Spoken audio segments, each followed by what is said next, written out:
आगे बढ़ते हैं, देखते हैं खबरें न्यूज़ 20। अफ्रीकी देशों के दौरे के दूसरे पड़ाव पर प्रधानमंत्री नरेंद्र मोदी दक्षिण अफ्रीका के प्रिटोरिया पहुंच गए हैं। एयरपोर्ट पर पीएम मोदी का जोरदार स्वागत किया गया। विदेश मंत्रालय के प्रवक्ता विकास स्वरूप ने प्रिटोरिया पहुंचने पर ट्वीट किया, इतिहास के कदमों पर प्रधानमंत्री नरेंद्र मोदी अपने अफ्रीकी दौरे के दूसरे चरण में प्रिटोरिया पहुंचे।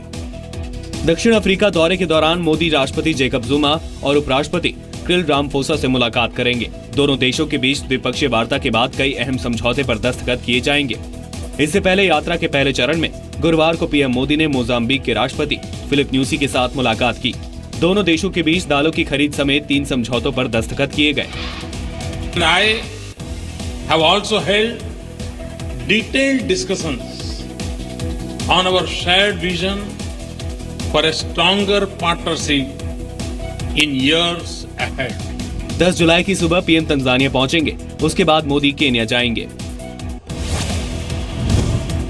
प्रधानमंत्री नरेंद्र मोदी आज दक्षिण अफ्रीका में जोहानिसबर्ग के ओल्ड फोर्ट प्रिजन कॉम्प्लेक्स का दौरा करेंगे। साल 1906 में इसी जेल में राष्ट्रपिता महात्मा गांधी को कैद किया गया था। ओल्ड फोर्ट प्रिजन कॉम्प्लेक्स के नंबर 4 सेक्शन में महात्मा गांधी को रखा गया था। दक्षिण अफ्रीका के पूर्व राष्ट्रपति नेल्सन मंडेला को भी इसी जेल में साल 1962 में कैद किया गया। जिस हिस्से में गांधी और मंडेला को कैद करके रखा गया था, बाद में उसे म्यूजियम में बदल दिया गया।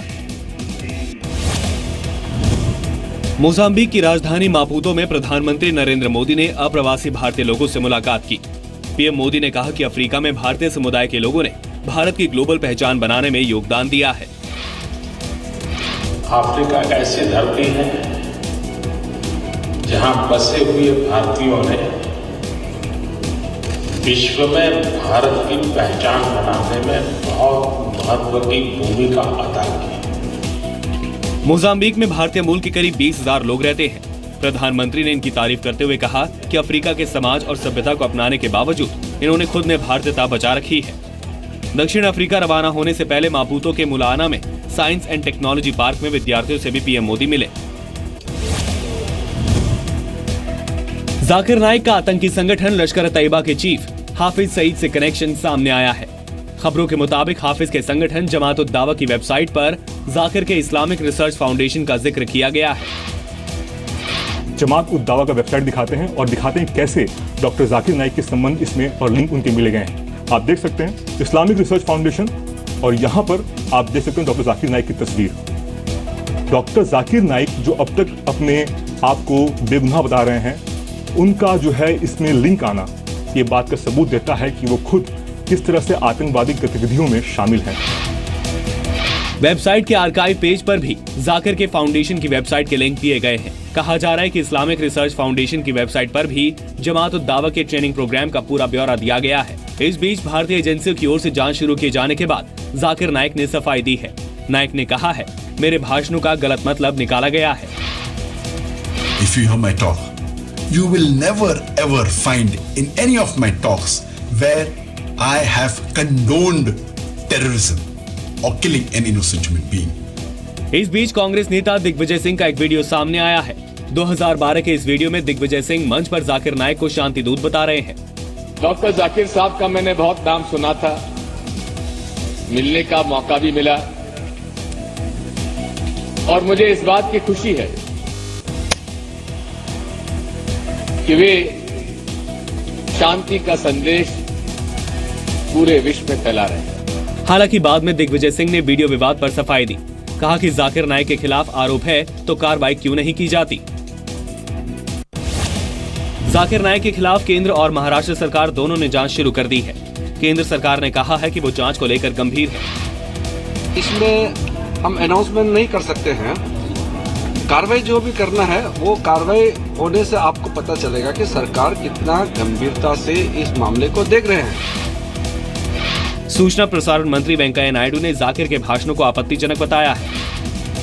उनका जो भाषण है और जो अखबारों में आ रहा है बहुत आपत्तिजनक है। इसके बारे में अच्छा होगा गृह मंत्रालय उसको अध्ययन करके सही कदम उठाए। महाराष्ट्र सरकार ने भी मुंबई पुलिस कमिश्नर को जाकिर नाइक के खिलाफ जांच के आदेश दे दिए हैं।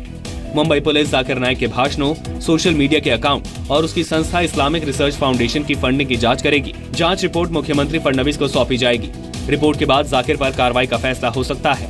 सूत्रों के मुताबिक जाकिर नाइक 11 जुलाई को मुंबई लौट सकता है और तब उससे पूछताछ भी हो सकती है। दिल्ली में केजरीवाल के एक और विधायक पर महिला से छेड़छाड़ का आरोप लगा है। साउथ ईस्ट दिल्ली के विधायक प्रकाश झारवाल के खिलाफ एक महिला ने ग्रेटर कैलाश थाने में छेड़छाड़ का केस दर्ज कराया है। आरोपों के मुताबिक इलाके की महिलाएं पानी की समस्या को लेकर विधायक के दफ्तर में उनसे मिलने गई थी। इसी दौरान विधायक प्रकाश झारवाल ने महिला के साथ बदसलूकी की। आपको बता दें कि इससे पहले भी दिल्ली में एपी के विधायक दिनेश मोहनिया के खिलाफ भी केस दर्ज हुआ था, जिसके बाद पुलिस ने उन्हें गिरफ्तार किया था।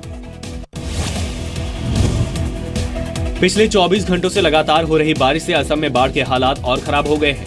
गुवाहाटी के कई इलाकों में 5 फीट तक पानी भर गया है। सड़कें पूरी तरह से डूब चुकी हैं और नाव भी चल रही हैं। लोग पानी में डूबकर आने जाने को मजबूर हैं। Assam state disaster management authority के मुताबिक जोरहाट में दीवार गिरने से 2 लोगों की मौत हो गई और 2 लोग घायल हो गए हैं। सीएम सर्बानंद सोनोवाल ने चीफ सेक्रेटरी और सीनियर अफसरों को रेस्क्यू और रिलीफ ऑपरेशन चलाने के आदेश दिए हैं। अब तक बाढ़ से 294 गाँव के 1.5 लाख लोगों के प्रभावित होने का अनुमान है।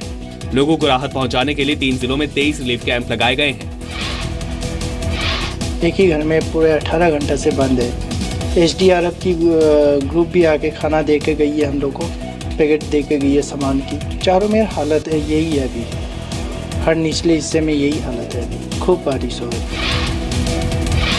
मध्य प्रदेश के टीकमगढ़ में भी पिछले 30 घंटे से लगातार बारिश के बाद सड़कें डूब गई हैं। सागर और सतना में भी हालात बाढ़ जैसे हैं। कई इलाकों में नदियां नालों का पानी घरों तक पहुंच गया है। सड़कों पर गाड़ियां डूब चुकी हैं। बारिश के चलते नर्मदा, चंबल, तमस समेत कई नदियों का जलस्तर बढ़ गया है। मौसम विभाग ने अगले 24 घंटे भारी बारिश की चेतावनी जारी की है। झारखंड के दुमका में एक्सीडेंट के बाद गुस्साई भीड़ ने 5 ट्रकों में आग लगा दी है। पुलिस के मुताबिक रेत से लदे हुए ट्रक के पलटने से 5 लोग उसके नीचे दब गए। इसमें 2 महिलाओं समेत 3 लोगों की मौत हो गई।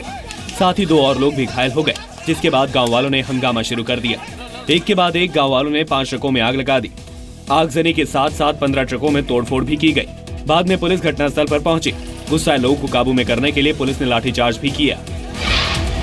रुकने की वजह से रोड के किनारे पलट गया। इस क्रम में जो है अभी जिस तरीके से लोगों का कहना है, क्योंकि हम लोग उठा नहीं पाए हैं, ट्रक उठाने का प्रयास कर रहे हैं कि उसको उठा करके देखा जाए कि उसके नीचे कोई डेड बॉडी है या नहीं है। टेलीकॉम घोटाले को लेकर बीजेपी और कांग्रेस आमने सामने है। कांग्रेस मोदी सरकार पर 45,000 करोड़ रुपए के टेलीकॉम घोटाले को छिपाने का आरोप लगा रही है, तो बीजेपी का कहना है कि मामला मनमोहन सिंह सरकार के कार्यकाल का है। कि मोदी सरकार 6 टेलीकॉम कंपनियों को उन पर बकाया राशि की वसूली की बजाय उनको बचाने के उपाय ढूंढने में जुटी है। सीएजी रिपोर्ट के मुताबिक कुछ टेलीकॉम कंपनियों ने साल 2006 से 2010 के बीच अपने रेवेन्यू को कम करके दिखाया है। टेलीकॉम मंत्री रविशंकर प्रसाद के मुताबिक सरकार इस पर कड़ी कार्रवाई करेगी और टेलीकॉम कंपनियों से पेनल्टी के साथ पैसा वसूल करेगी। 2006 से 2009 के बीच में डॉक्टर मनमोहन सिंह के समय में, कांग्रेस की सरकार के समय में अंडर रिपोर्टिंग हुई है। वो मामला शायद पब्लिक अकाउंट्स कमेटी के सामने में है। किसी को भी बख्शा नहीं जाएगा। पीस टीवी पर जाकिर नाइक के भाषणों पर विवाद के बाद उसके चोरी छुपे प्रसारण को लेकर सरकार सख्त हो गई। ऐसे चैनलों के खिलाफ सरकार कार्रवाई करने की तैयारी में है। सूचना और प्रसारण मंत्रालय ने देश के सभी राज्यों, डीएम, एसपी और केबल ऑपरेटर को दिशा निर्देश जारी किया है। डीएम और एसपी की जिम्मेदारी होगी कि ऐसा कोई भी चैनल ऑन एयर ना हो जिसके पास लाइसेंस नहीं है। सूचना और प्रसारण मंत्रालय बिना लाइसेंस के चैनल दिखाने वालों पर कार्रवाई करेगा। बांग्लादेश में ईद के मौके पर हुए धमाके और पिछले हफ्ते ढाका में हुए आतंकी हमले की जांच के लिए एनएसजी की 4 सदस्यों की टीम आज रवाना होगी। इस टीम में बम निरोधक दस्ते और काउंटर टेरर ऑपरेशन के विशेषज्ञ भी शामिल हैं, जो ढाका और विकास नगर में हुए हमले की जांच करेंगे। भारतीय जांच एजेंसियां धमाके के तरीके और आतंकियों की मानसिकता को समझना चाहती है। जांच के बाद एनएसजी अपनी रिपोर्ट बांग्लादेश और भारत सरकार को देगी। बांग्लादेश में हुए आतंकी हमलों के बाद भारत ने जांच में सहयोग की पेशकश की थी, जिसे बांग्लादेश ने मान लिया। बांग्लादेश के किशोरगंज में गुरुवार को ईद की नमाज के दौरान आतंकियों ने हमला करके 4 लोगों की जान ले ली। ढाका से 140 किलोमीटर दूर शोलकिया इलाके में एक स्कूल में बनाई गई ईदगाह के पास आतंकियों ने ग्रेनेड फेंका। ब्लास्ट में 2 पुलिस वालों की मौत हो गई। एक हिंदू महिला की भी जान चली गई। धमाके के फौरन बाद पुलिस ने इलाके को घेर लिया। आतंकियों से मुठभेड़ हुई, जिसमें एक आतंकी मारा गया, जबकि 2 आतंकियों को जिंदा पकड़ने में कामयाबी मिली। बताया जा रहा है कि एनकाउंटर में एक संदिग्ध आतंकी की भी मौत हुई है। ब्लास्ट में 14 लोग घायल हुए हैं। धमाके के वक्त ईदगाह में करीब 3 लाख लोग मौजूद थे। पिछले 7 दिनों में बांग्लादेश में दूसरा बड़ा आतंकी हमला है। इससे पहले 1 जुलाई को ढाका में हुए आतंकी हमले में 20 विदेशी नागरिकों की हत्या कर दी गई थी।